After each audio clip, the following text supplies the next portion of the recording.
Stand up comedy करण्याचा कोणालाही अधिकार आहे, पण स्वातंत्र्याचा स्वैराचार करण्याचा अधिकार कोणालाही नाही आहे।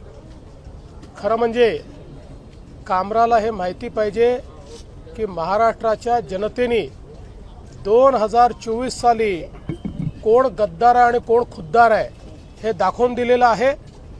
कोणाकडे स्वर्गीय हिंदू हृदय सम्राट शिवसेना प्रमुख बाळासाहेब ठाकरे यांची विरासत गेली हे जनतेने ठरवलेलं आहे। त्यामुळे अशा प्रकारे खालच्या दर्जाची कॉमेडी करून आणि राज्यातल्या माजी मुख्यमंत्री, आताचे उपमुख्यमंत्री, राज्यातले वरिष्ठ नेते ज्यांच्याबद्दल राज्यातल्या जनतेमध्ये आदर आहे त्यांच्याबद्दल अशा प्रकारचा अनादर करण्याचा कोणालाही अधिकार नाही।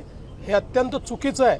तुम्ही जरूर कॉमेडी करा, तुम्ही व्यंग करा, पण जर अपमानित करण्याचं काम जर कोणी करेल तर हे सहन केलं जाणार नाही। हे अतिशय चुकीचं आहे।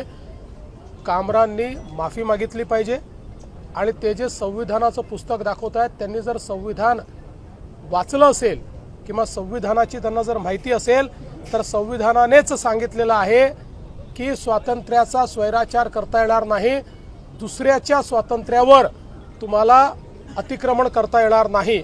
आणि म्हणून आमची मागणी आहे की त्यांनी या ठिकाणी माफी मागितली पाहिजे।